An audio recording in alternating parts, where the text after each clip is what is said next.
Testing, testing. Testing, testing.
Good evening, everyone. If you can take your seats, we can get started.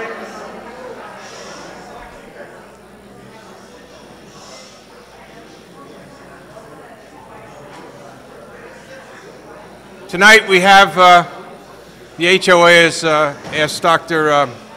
Lloyd and Steve Epstein and Jamal Scott from the Uniondale School District to come down and speak to you about the new budget. As you know, the old one did not pass, so they're here to explain to you the numbers and what we're going to pay under a new budget if it's approved, and what would happen if it's not approved.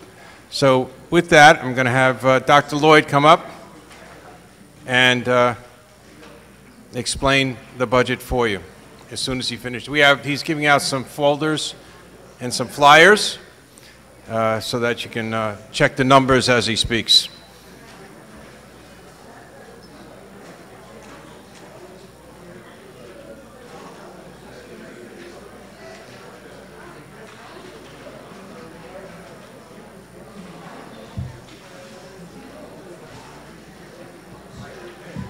All yours, Doctor.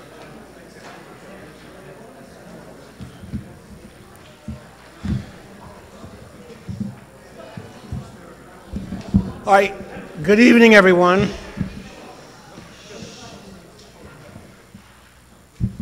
One thing, when you want to ask a question, you must come up to the microphone, otherwise we won't recognize your question. So after the presentation is over, come up to the microphone, please. We'll answer all of your questions. Sorry, Bill. That's okay. All right, first of all, I want to take this opportunity to thank Henry for inviting me back today. I brought with me my Assistant Superintendent of Finance, Mr. Scott. Stand up, please. Mr. Steve Epstein, our Administrator Assistant for Finance. Now, by a show of hands, could you tell me if you enjoyed our show choir? All right, the show choir is a nationally acclaimed group, and they were very proud and honored to come here, and they are happy to once again come. We just wanted to go over this flyer with you. Does everyone have a copy of this flyer that looks like this? It says revised budget issue. Now, what you need to know, ladies and gentlemen, and we will be here answering questions, and I'm going to have Mr. Scott talk a little bit about specific numbers.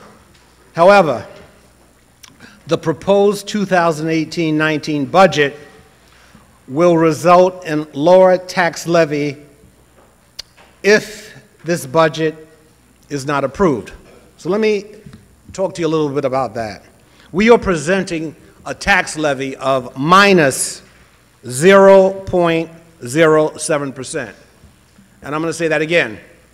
A minus 0.07. An austerity budget is a budget that equals 0%. This budget that we're presenting, if it's voted down, is actually lower than the contingent budget.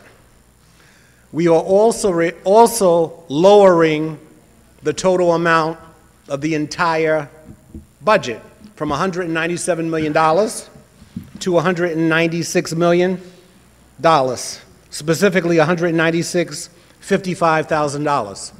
How did we do it? We took $1,200,000 out of the budget, the original budget. Where did we get it from? We did not budget for raises for central administration. That includes the folks right here. We didn't include increases for administrators, and we did not include increases for teachers. So they are frozen for 1 year. I think we realize that times are very difficult. Staff members in Uniondale are ranked number 9 out of 54 counties. Let me say that again. Staff members, as far as pay is concerned, are ranked number 9. And teachers do an outstanding job. And I had the honor of speaking with many educators here, and I think the educators know that, you know what, you can't put a price tag on an excellent teacher. Every profession has to go through a teacher. And today, teachers, they do everything. They're nurses, doctors in the classroom, mothers. So, again, but that's the proposal to lower the total budget from $197 to $196,000. In addition, what we will try to do, and I can't make any promises here, we will try to sustain and lower, I should say sustain the budget every year with no increases. I guess you want to know how we're going to do this. Recently, we just had an incentive for teachers. Like I said, you can't put a price tag on staff, but we offered teachers, staff members, approximately $12,000 to retire, and we would bring in, for example, a teacher that is on top level, maybe making $130,000. So once we offer this incentive, we're rehiring teachers for about $60,000. So those are some of the things that we're doing. In addition to doing that, we will aggressively and actively seek more grant money to once again make sure every year you folks are not paying or you're not increasing taxes. We will do our very, very best. Now, the report card, I'm going to ask Mr. Scott to come up here. Does everyone have a copy of the report card? Which is very important.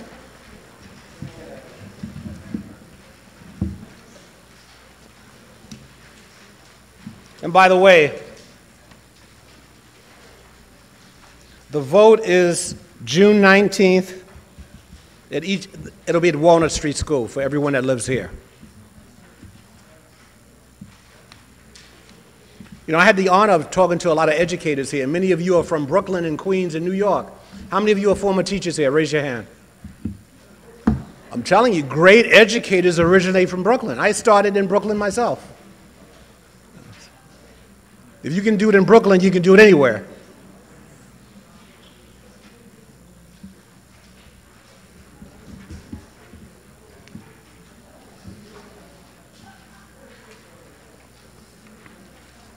Now, while this is being passed out, on the second page, I should say page 3, these are the some of the outstanding programs that we are keeping in the district at lower tax levies, at a lower tax levy. We're not going to cut any programs, yet you will be paying less taxes. You're paying approximately $80,000 in less taxes as if we had a contingency budget. And a contingency budget, once again, I want to mention this, is 0%. We are presenting a 0.7% minus, and you can't beat that at all. So, you have a question, ma'am?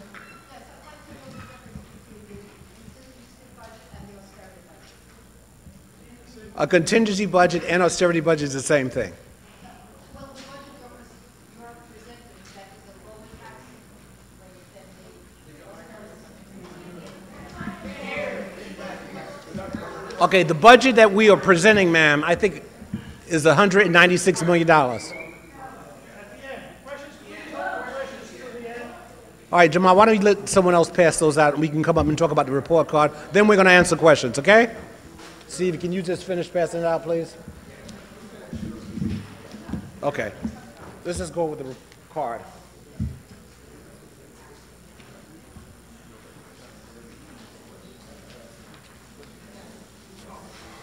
Good evening, everyone. If you take a look at the card we just passed out, this is the school district budget notice. So what you see is on the far column, you'll see what the contingency budget would be. And you see what, in the middle column, you'll see where it says budget proposed for the 2018-19 school year. So the very top row going across is the total budget. You'll see from 2017-18, 187, 2018-19 is what will be voted on June 19th, 196,055, and you'll see what the contingency budget would be if the budget on June 19th is defeated. It'll be 196,138.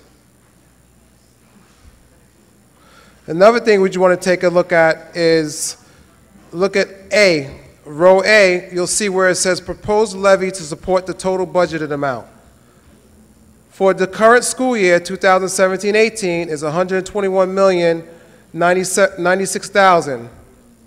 For the proposed for next year, 2018-19, is $121,012,000.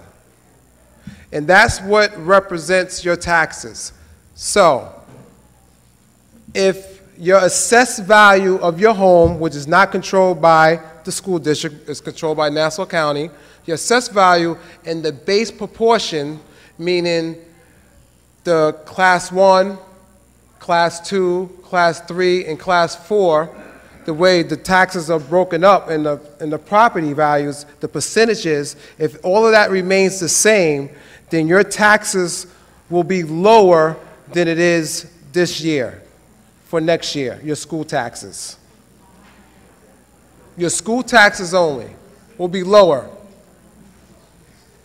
If you vote no and the budget is defeated and we have to do the contingent budget, then we go back to where it says on row A, $121,096,336. That will be what's levied. That's how much the district will levy in taxes from everyone in the total in the district of the Uniondale School District.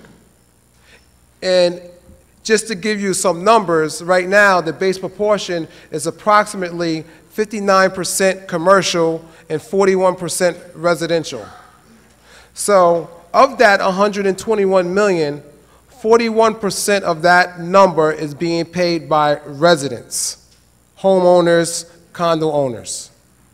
41%. The rest is being paid by BJs, commercial properties such as that.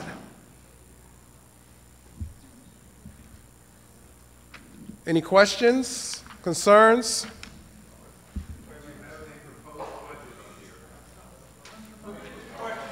You want to?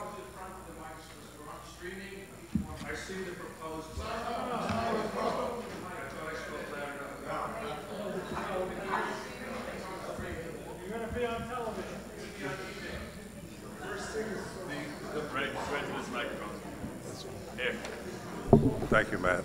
What I do not see, and I was not here for the first 3 minutes of the meeting, and I apologize for that, I do not see what the budget was that was defeated. I see what you're now putting up.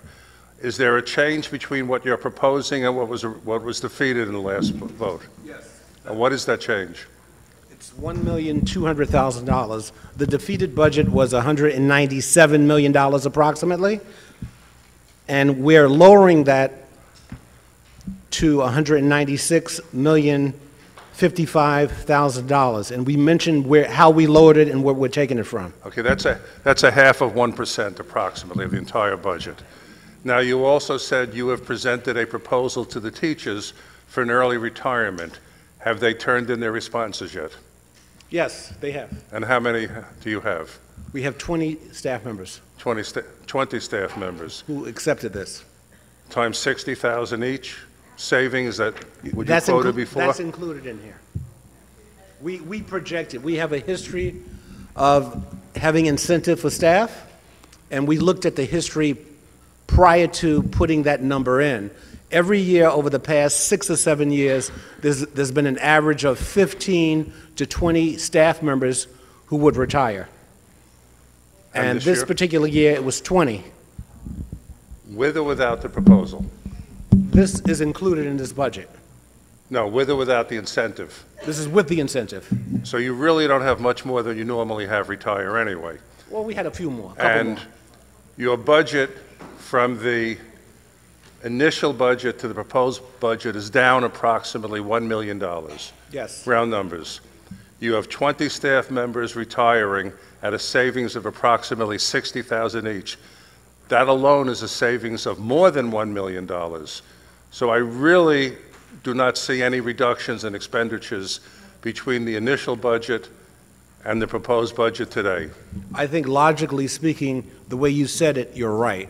However, we have to allow for enrollment increases. We just passed a bond, ladies and gentlemen, a little while ago. Maybe I shouldn't have said that. Sorry. We don't want to say that here. Okay. However, the purpose of this was because of increased enrollment. So next year, once again, our demographic study indicated we're going to get more and more kids, more and more children into Uniondale. Wait, and your projection and your budget for next year, which includes a $12 million capital component and a $150-some-odd million bond issue and new hiring, does any of that take into account the demographic change you're projecting? There's no bond money in the budget. So no, I said there's a capital component in the budget. There's a capital component which is really maintenance and operations of the district, of the buildings and the employees that work in that. Maintenance is not capital.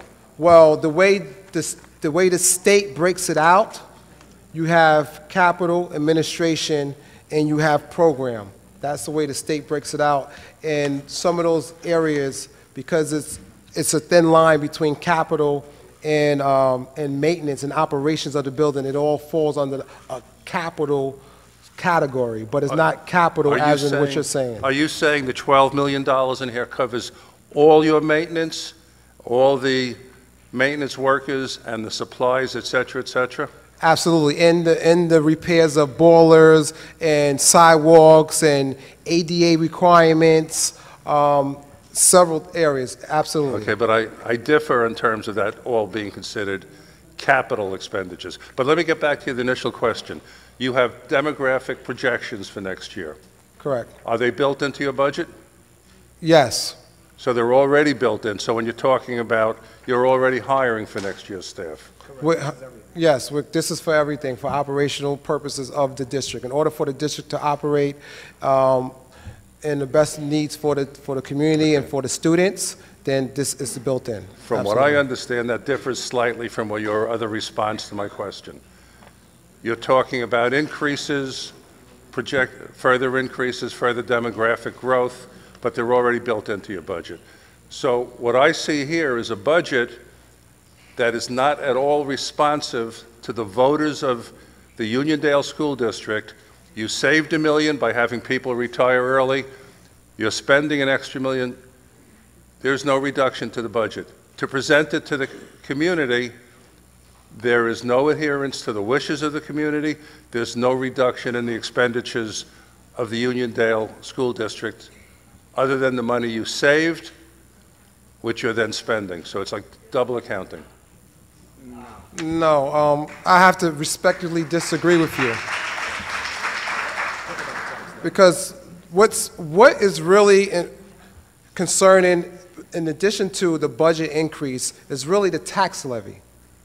You're paying for the tax levy increase. So just like any other corporation or nonprofit business, there are contractual requirements that we have to adhere by.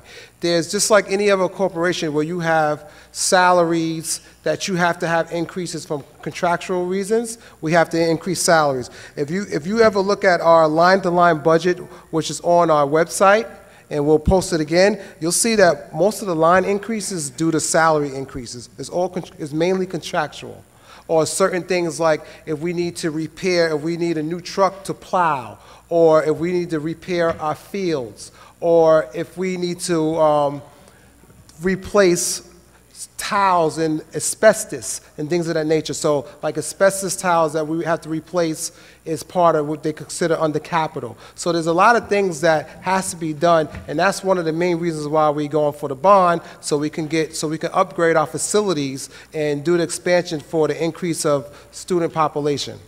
So I have to respectfully disagree with you when you say that we didn't do anything. And also, we have to also maintain our programs. If we make cuts right now, we did a very lean look at our budget, and if we make cuts other than to salaries and maintaining salaries, we have to cut programs which affect the children. And believe it or not, education and districts are in the business of educating children, so we can have a better place and a better environment for us to live in. So I have to respectfully disagree with you when you say that we didn't make any cuts, because we did make cuts, and we made cuts that directly affects your taxes. So whether you live here or anywhere else in Long Island, your school taxes are going to go up. If you look at the average tax increase in Long Island is 2.41%. We are presenting a negative 0.7%.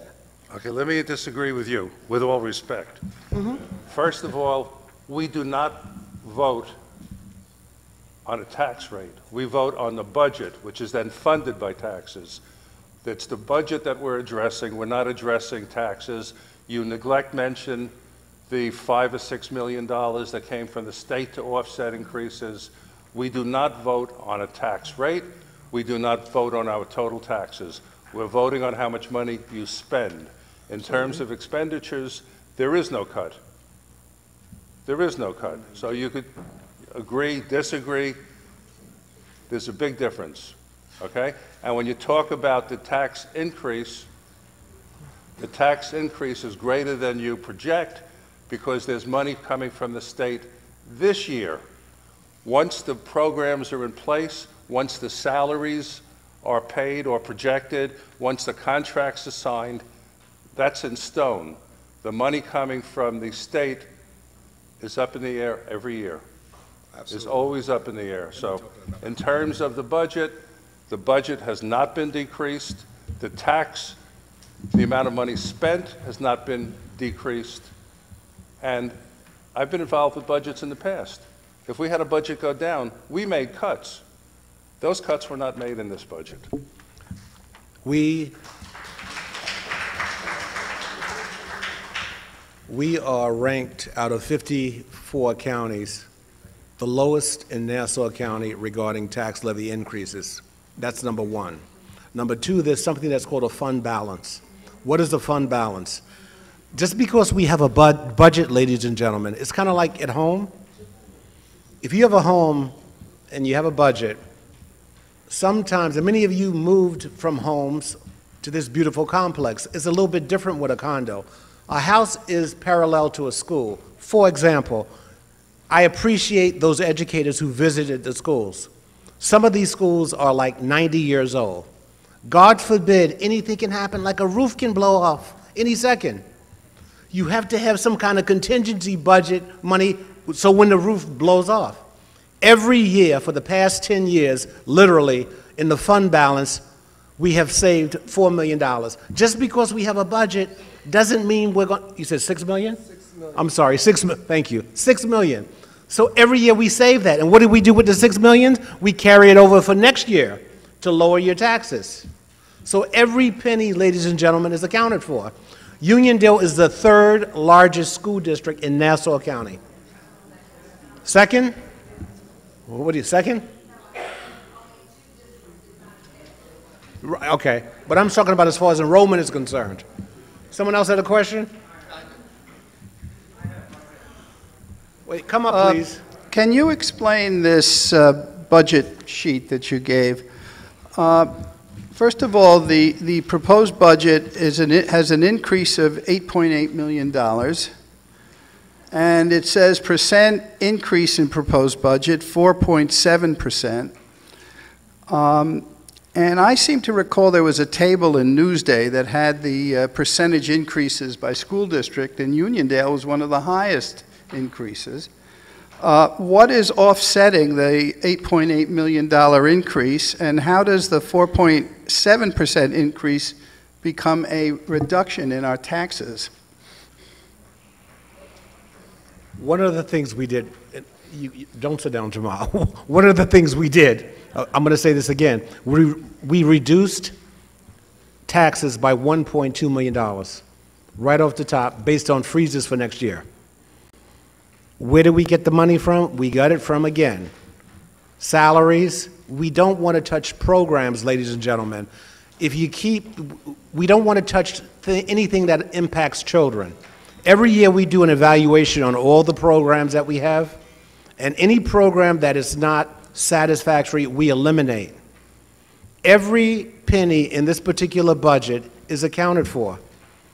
After-school programs, during the day, we have one of the highest populations in the world with our ESL students, and we welcome diversity. We welcome diversity. However, some of the youngsters that just come from third world countries can't read or write at all, and it takes them a little bit longer to graduate from school, and they have to be double weighted. So for example, they may have to take 2 or 3 English courses and math courses. Does that cost more money? Yes, it does. It does. Okay, but I'm not sure you answered my question. Go ahead. Where is it shows an increase of $8.8 million. The proposed budget is almost $9 million, well, $8.8 million. And it says an increase of 4.7%. The reduction in your taxes is coming from the tax levy, which is line A.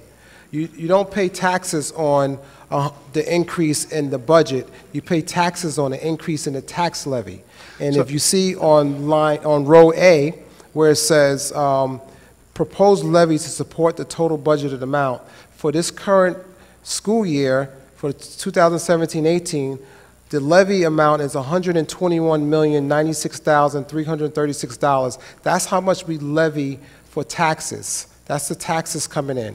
And what we're proposing for next year is a number that's lower than that number, which is $121,012,994. That's what's lower. That's where your taxes are being lowered. So you're saying the $84,000, it represents the 0.007% reduction in taxes? No, what I'm saying is that the levy amount of the $121,096,336 that's levied for the school year 2017-18, comparing that to the proposed levy for next year of $121,012,994, that is the negative.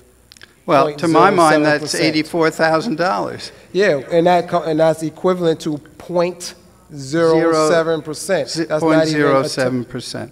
Yes, that's lower than what the contingent would be, because the contingent levy amount would be $121,096,336, which is the same as it is this year.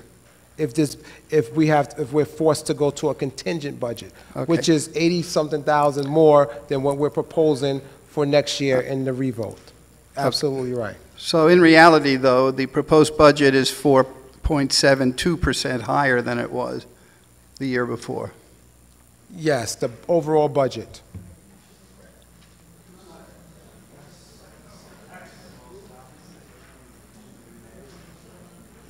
You're right. And the bottom line is, if you vote no for this, you're paying more taxes. Bottom line. Come up to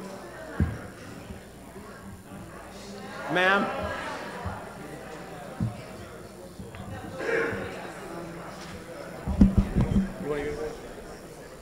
How much does it cost?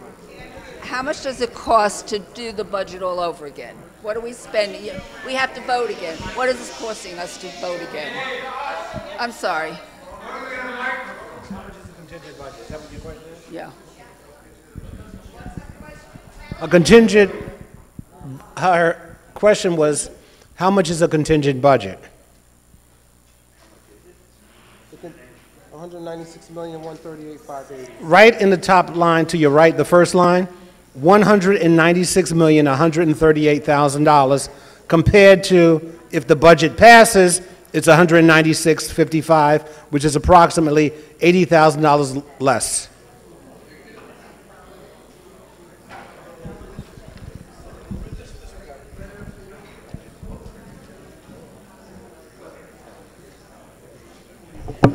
So my question is going to be a little bit different. So the numbers are kind of simple. Your budget's gone up $10 million. The state's giving you 9 of it. The difference is $1 million and change, and the tax levy is a little bit under 1%. Yada, yada, yada. I'm not one in the room who suffers from the illusion that real estate taxes are going down on a sustainable basis ever in my lifetime. So my approach here is from a different perspective. You've seen how many teachers are here. So there is no bias against education in this room. You're also in a room that is probably one of the most liberally oriented in Nassau County. There are a lot of people here, like myself, who pay taxes to New York State. I'm a New York State resident. In effect, we're paying taxes to Uniondale School District twice. We get the direct tax bill for our real estate taxes, and because we're paying a slice of the $56 million state aid that's coming in, we're paying that as well. So we have a real interest in this. My concern is this. When I look at the statistics on the school that is funded to the tune of $200 million, I see that the graduation rate is 82%.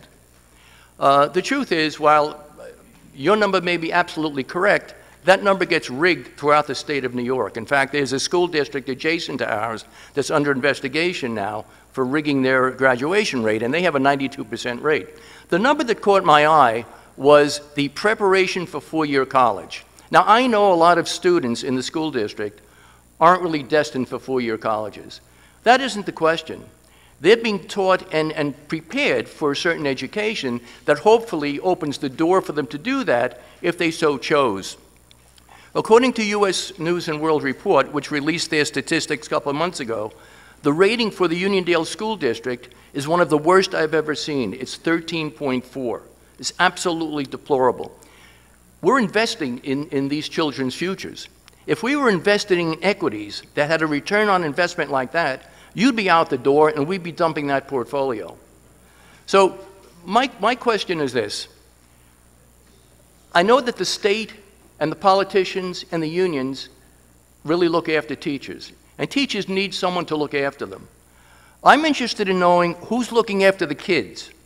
When you have a four-year graduation preparation rate of 13.4, what's going to happen? So long-windedly, here's the question. We're paying taxes. We're going to pay them regardless. The question is, the school district needs a revolution of some type. You've got a $200 million budget. I'd like to believe it's not $200 million for caretakers, that is $200 million for educators. So my question to you is, what revolutionary steps are you going to take? What risks are you going to take with your careers to make sure that the performance with the use of that $200 million improves?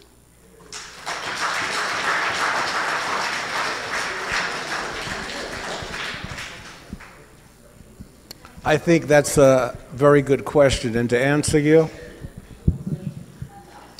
I'm not making excuses here, but I'm going to give you reality checks here. This is the issue that we have in Uniondale.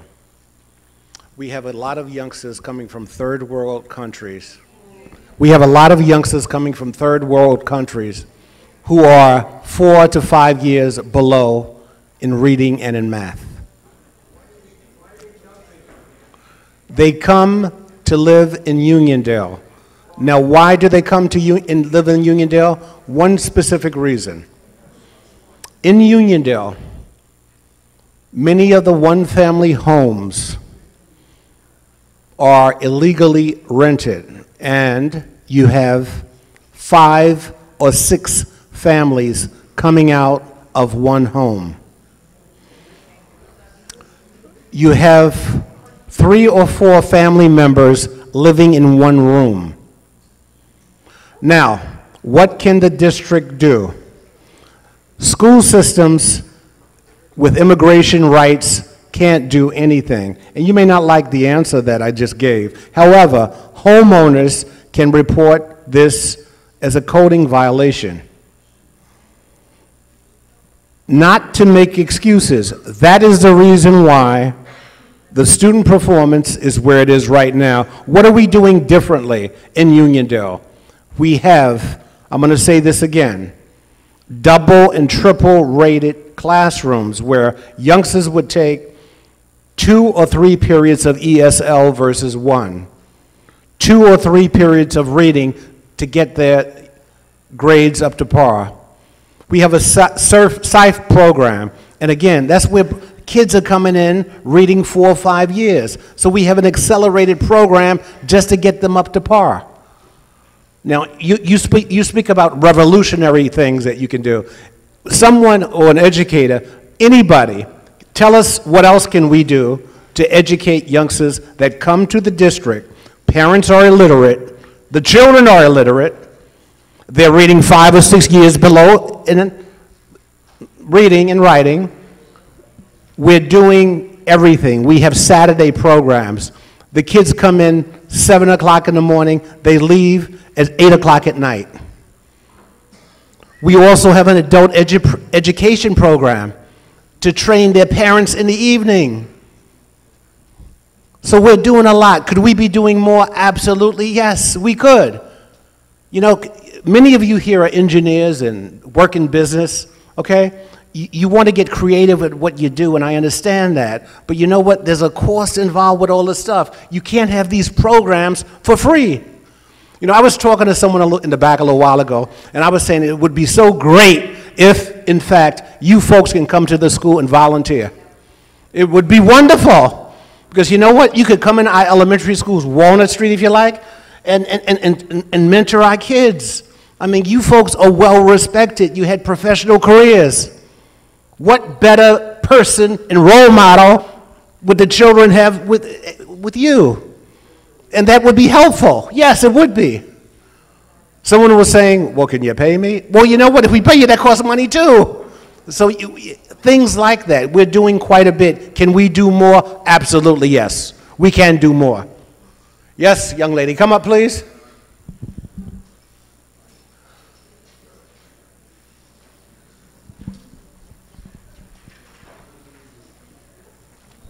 At the last meeting that we came to, that you presented the first budget, a neighbor of mine, standing next to me, talking to you, gave you her name and phone number, was willing to volunteer. She is a teacher, ESL teacher, who taught in the Bronx, and she never got a phone call. You said you would call. She never got a phone call.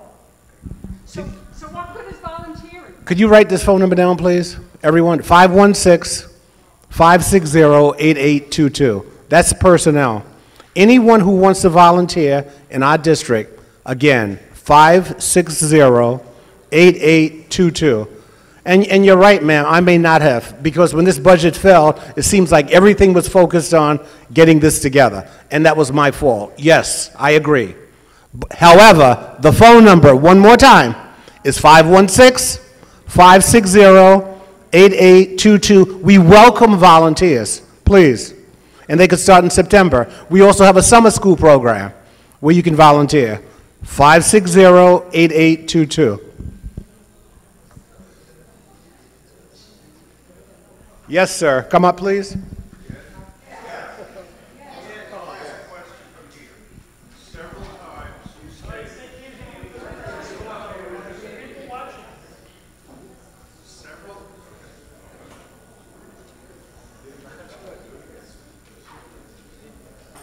Several times you stated, and I guess it's to give you leverage over voters, that the contingency budget will cost more than the budget that's being voted upon. First of all, looking at the numbers just now, it will cost 4% of 1% more. That's 4/10,000ths of the amount of money. That's minimal. But my question is this: there is an $80,000 difference, which, as I said, is 4% of 1% of $200 million. What does the budget we're voting on contain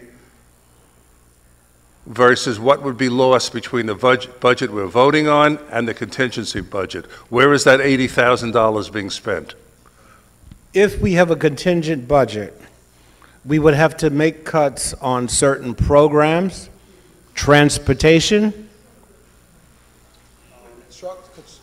maintenance, and After-school clubs? And after-school programs, if we had a contingent budget and you would pay more. Okay, that doesn't answer the question. If it's 80,000 more and you're cutting all these additional things, there's a disparity. You're spending less and taxing more. So if you're eliminating all those things, you're then spending less. Somewhere there has to be a difference. Well, the contingent budget is calculated a little differently than a budget for a revote. A budget for a revote, we have the right to make cuts in different expenditures such as salaries. But in a contingent budget, if you notice on your card, you'll see that in the column where it says the rows where it says administrative component, program component, and capital component, you'll see that the budget is broken down into 3 components. On the last column, the contingency budget, you'll see where it says $20,207,000 in an administrative component, $163,493,000 in the program component, and $12,438,000 in the capital component. So, for example, the contingent budget means that the levy for the current school year and the next year will be the same. So the decrease of the $1.2 million will no longer come from salaries. It will have to come from those 3 components. So we would have to take expenditures from the administrative component or the program component. And if you see the difference between the $163 million in the program component and the $163 million and $493,000 in the contingency budget, comparison to the program for this year is a difference. That's where the difference will come from. So it's not an $80,000 difference. It's still a $1.2 million difference than the budget that was defeated, but it will have to come from the program component, which certain categories fall under certain expenditures fall under the program component. So which would be like an $800,000 decrease in programs versus a $1.2 million decrease where you can take it from any part of the budget. So you have to take $833,000 from the program component, which represents clubs and programs for young scholars, in comparison to where we have to take $1.2 million from the overall budget, where we can take it from any component. It gives you less choices from where to Absolutely. cut. Are there any areas that have been examined? I don't think any of us want to reduce or eliminate the perks, if I want to call them that, or the pluses for children, the non-mandated state programs in the arts, etc., or after school. Has busing been looked at? Are some of the, you talk about how many illegal families are living, or how many families are living illegally, but then we bus to everybody. Absolutely. Are you past the state guidelines for required busing? We are within the state guidelines of required busing, and unfortunately, in the contingent budget, there's certain things that are called contingent expenses and ordinary expenses, where transportation, in certain cases, to come in-district transportation, to come to school and come home from school, we cannot cut that amount. We can cut is clubs, which would affect some transportation and extracurricular activities. So, for example, if we have to cut sports or one of the sports programs that require transportation and it's a cost to transportation and not expenditure, then that's where the expenditure and transportation will be caught. But to bus children from home to school and from school to home, we cannot cut that as a state guideline for a contingent budget. What, for example, is the distance for which busing has to be provided for a high school student? From K to 3 is 0.5. From 4 through 6 is 0.75. And from 7 through 12 is 1.5 miles. Do you exceed any of those? No. Nothing. Okay. Those are the district guidelines. Oh, no, yes. I'm not talking about district guidelines. I asked you about state guidelines. The state guidelines is 3 miles. So you do not exceed. Which doesn't actually appeal Because to this. That's for rural New York also. That's for rural New York, but it's for the whole state. Okay, but let me also repeat, to point out the discrepancy, that's 4% of 1% is a disservice. That's not really an increase. That's maybe one staff member out of the entire district. So, Well, what we tried to do is not cut, well, it'll behoove us not to cut staff members when I our didn't say to student cut staff population, you members. said one staff member. I'm just saying the amount of money you are pointing out continuously is negligible on $200 million. It's 4/10,000ths. Well, I wouldn't use the term negligible. It is a reduction in taxes from year to year, and it does not affect to remove programs from our students, what we're in the business for, to educate students. It So does, no programs have really not been touched in the proposed budget right now. absolutely Just not. the salary that you mentioned, the Correct. decrease is because of retirements. No, the decrease in the tax levy. No, is- not the tax levy. The decrease in the money spent on salaries of 1.2 million is approximately, We get out of the weeds, and just move forward with this, please. No. yeah, in a minute, okay, and then you can get up. So that's not really a correct figure, the 1.2. And also you said you have 20 staff members, 15 to 20 every year. And you have that this year. But you're also giving out a $250,000 bonus for retirements without much of a difference. Correct? It's not much of a difference. That's included in the budget. That's the purpose of us including this each year to come up with this. If we didn't do this, the numbers would be a lot higher. When the gentleman is talking about means, this entire meeting is about means. It's all about money. The program has not changed. Don't talk to me, please. That's not what I meant. I'm not talking to you, I'm talking about you. Bottom line, which is we're paying less taxes, no matter how you cut it, we're going to pay less taxes if you pass this budget. That's the bottom line. You can go all you want. Tom Bergen asked me a great question. This stuff is in the weeds. No, this stuff is what the meeting's about, whether it concerns you or not. And it does concern you.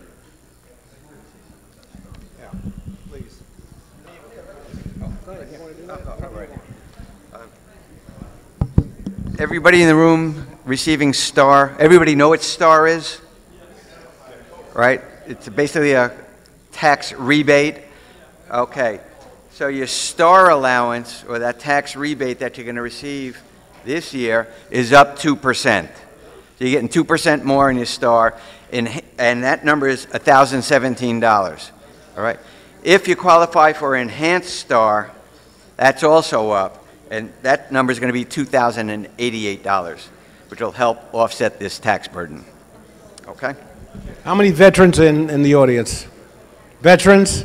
There's also tax-exempt veterans. Uniondale passed the exemption for veterans as well? Just so you'll know?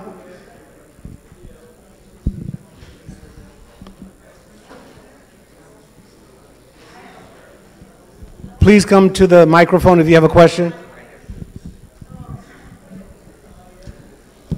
Here you go, ma'am. My question is, what percentage of the population now is special ed and ESL?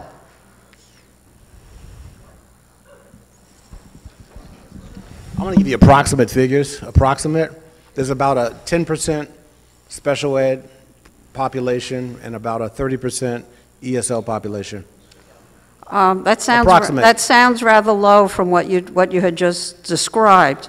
That's in turn is what's affecting the scores and the ratings of Uniondale. There's also something that you didn't ask me. There's a SIFE program, and that's not special ed or ESL.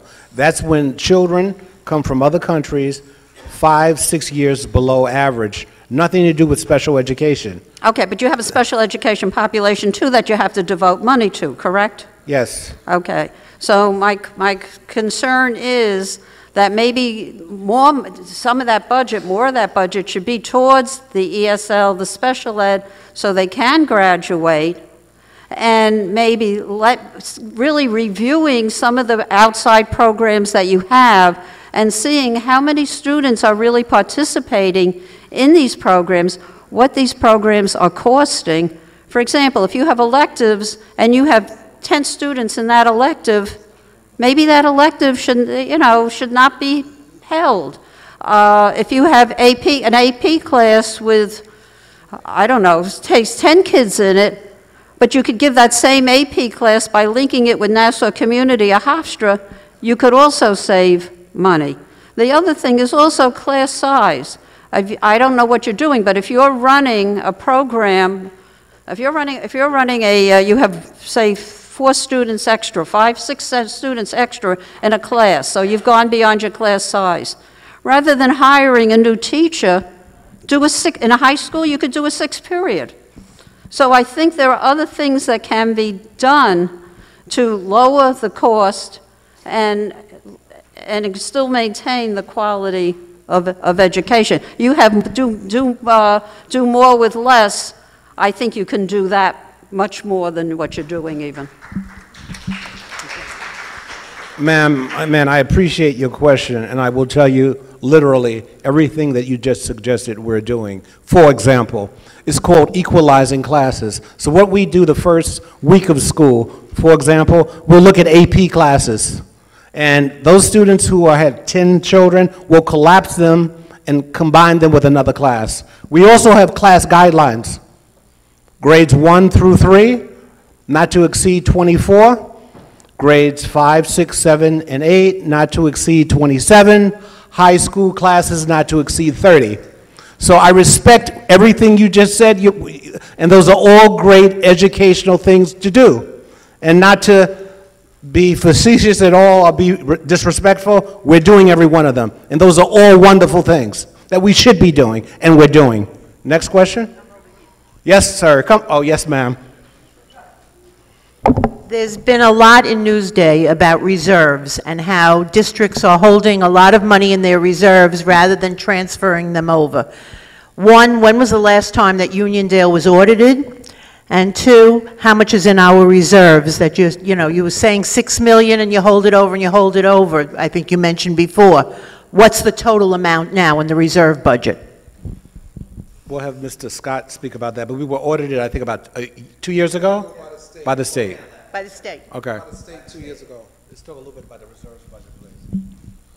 So as Dr. Lloyd mentioned, reserves, that's one of the things that we use in addition to fund balance to reduce the tax levy, reduce the budget every year. So if you notice in our budget presentation, you'll see that we're using $5.9 million in fund balance to help lower the taxes and lower the budget on the revenue side for next year. And part of that money is coming from reserves, 1.9 million. But we do have what you call restricted reserves, where we have money set aside for workman compensation, insurance, retirement, and there's one more. I think it's insurance reserve. So what's happening with that is we're actually setting up a plan to use that money, because when we do have to pay the debt service for the bond that was recently passed a couple years from now, the debt service is going to hit before we can get the aid back from the state to offset the payment of the debt service for the bond. So at that point, that's when we're going to utilize our restricted reserves to help lower the levy and help lower the budget, so we don't have to tax the community such a high tax amount, because when we have to do a debt service on the money that we're borrowing that was approved to finance the construction, the building bond construction, it's going to hit on the expenditure side, but the revenue side, we're not going to get the state aid for the bond until the project is completed, which might take 3 or 4 years to complete. So during that time, that's when we're going to use our restricted reserves to help alleviate those payments on the expenditure side. Answer your question, ma'am? I don't know. In other words, we're saving the reserves to help for future payments when we have to pay for the building bond. It's about $18 million. But the $18 million are in categories where the expenditures you cannot touch. Like, for example, you have workman's compensation. The workman's compensation has about $5.9 million in that reserve.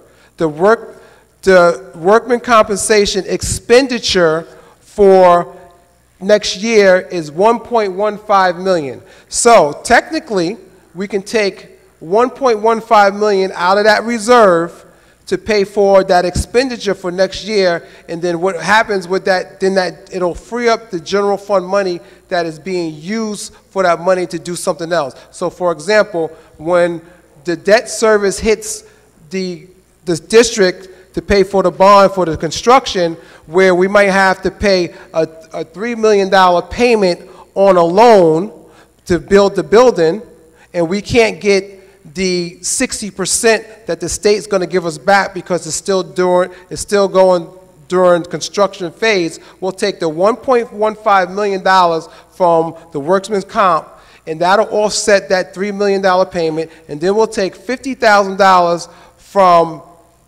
unemployment insurance to pay that $50,000 unemployment expense, so that'll be $1.2 million, and then we'll take an insurance amount of maybe $2 million, and that'll offset that, so it'll totally offset the cost of the debt service, so will not increase the taxes or the budget by the $3 million that will possibly hit on the expenditure side for the debt service. So that's how we would use that. You're putting in $6 million this year, so we're going to have $24 million, you know. In the meantime, you have to, and that's why right now we're using $6 million of fund balance for next year. And what fund balance is the difference of expenditures that you actually pay out for the current year and the revenue you receive over the revenue that's budgeted for the current year. How many of you are completely confused?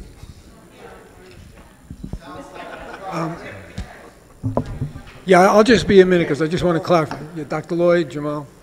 I just want to clarify one thing. On May 15th, when you went to the polls and you voted, across the community, the budget was voted down. It was defeated. Education law then mandates that the planned increase or the proposed increase on the taxpayer levy was gone. And the proposed increase on the taxpayer levy on May 15th was $1,200,000. You got that. That does not go away. What they're talking about tonight does not take that away. So you did a good thing. The budget was reduced. In fact, the taxpayer levy, the burden that we have to bear, was reduced by $1,200,000. What we're discussing tonight is that the district has elected to come back with a proposal. And what it's offering is an extra $83,000. And hoping that you would vote yes. This way they don't have to suffer the burden of having a defeated budget. This is all about saying we'll give you an extra $83,000 of lowering the taxpayer levy, so you'll vote yes. We'll have a yes, an undefeated budget. They'll be happy. So that's the question you got in your mind. What's it worth to vote yes? You're going to get an extra $83,000 off the taxpayer levy, or to vote no again. And they'll tell you, I could ask them, if your budget is voted down, what budget takes over? The contingency budget. And that's exactly what happened. So you've done a good thing. You're in a sweet place right now, and your decision is, if you vote yes, you'll save an extra $83,000 spread over the entire community. That's up to you to decide. And that was well said, Paul. That's what's going on tonight. Thank you. Thank you.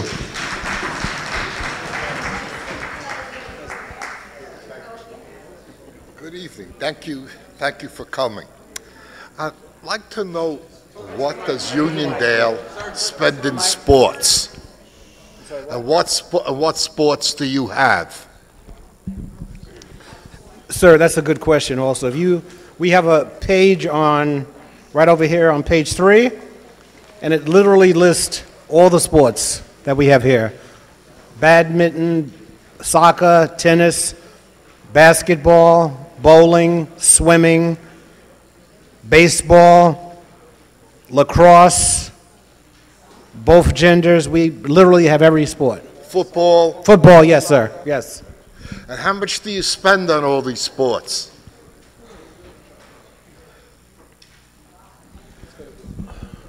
He can tell you in a couple minutes. But go ahead. No matter what it is. No, I want to know what it is first. Well, approximately. I'll tell you exactly.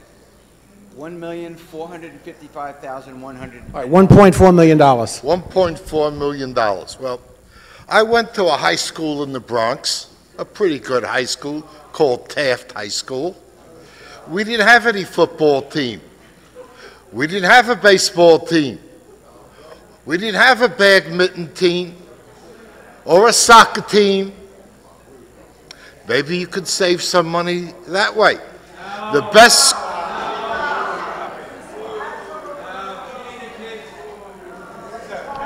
best school in the Bronx was the Bronx High School of Science. They had no football team or baseball team. Maybe you could reduce some of these to help. No, hold it. Folks, seriously, I think everyone should have the opportunity to come up in a respectful way and ask a question. That was a good question, sir, and I will address that. I'll do my best. I think part of the problem that some of us have, including myself, is we don't evolve with today's society. Now, since we know, and I went to Bushwick High School, and we didn't have too much either, but what I will tell you is because of the population we have, we would have a larger dropout rate if we didn't have this, because you know what? These sports encourage the students to come to school because this is something they're good at. In addition, in order to be an athlete, you can't fail subjects. So that helps the graduation rate. It helps the students come to school, but it's a very good question you had, okay? Thank you. Any other questions? Well, as usual, Henry, it's been a real pleasure. No, honestly, listen, we are watchdogs for every penny here. And any questions that you have regarding the budget, we will do our best to sustain it. We appreciate everything that you're suggesting. And this is the last question, sir. Go right ahead. Okay. So this is aimed at the people in the room. So I can hear a lot of muttering, and it'd be a lot of fun to beat them up for another half an hour. But basically, you're faced with a binary decision. You either vote yes, or you vote no on what's been proposed. All these suggestions, have you looked at this, have you looked at that, can you cut this, can you cut that? Water under the bridge. The vote is either yes or no. And if you look at the white piece of paper, the facts are, if you vote yes, you get the proposed budget column. If you vote no, you get the contingency budget. The contingency budget has a lot of pain and agony associated with it. And as many of the people in the room said they were teachers, unfortunately, that pain and agony is directed a lot at the students. Somebody asked about sports, and people in the back said, no, we need the sports. Well, guess what they kill off in the contingency budget? A lot of the extracurricular activities go right down the toilet. So the binary decision we have is either you vote yes and get the proposed budget, or you vote no and you get the contingency budget. The contingency budget, you will pay a slightly higher tax rate. And we'll cut programs on top of it. So there's really no choice, in my opinion, respectfully. So a lot of people are muttering and saying, oh, I'm going to stick it to them. I'm going to vote no again. If you vote no again, you're going to stick it to yourself, because you're going to wind up paying a higher tax rate with a no vote, because you're going to get the contingency budget. Now, it sounds counterintuitive, but if you look at the columns and you look at the math, a yes vote this time is the vote that we want. So, thanks. You got to come to my board meeting. Doctor, thank you. Ladies and gentlemen, I just want to say, when we all bought here, we all read that white book. And the white book said you have very special risks. And one of the risks was we bought into this school district. Mr. Dubb put us here. Okay? And we're stuck with it. All right? So we can't vote him out, okay? And we're here. And, you know, like the gentleman said before, it's a binary decision. It's yes or no. Only 2 districts in the whole county or the whole Long Island voted no. And we're one of them. So, you know, it doesn't look good for us. I think we should think about it. I'm not going to tell you which way to vote, but, you know, if you want to lower your taxes, I guess you're going to have to vote yes. So thank you. And thank you to Dr. Lee and Dr. Lloyd and his gentleman. And thanks for coming in. We had a big crowd tonight.